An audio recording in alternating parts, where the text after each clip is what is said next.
আসলে গ্রামের মজা তো গ্রামেই পাবেন, শহরে থাকলে কি তা বুঝতে পারবেন?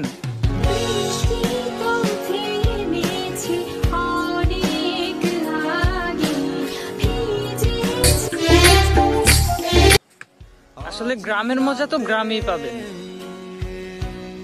শহরে থাকলে কি তা বুঝতে পারবেন?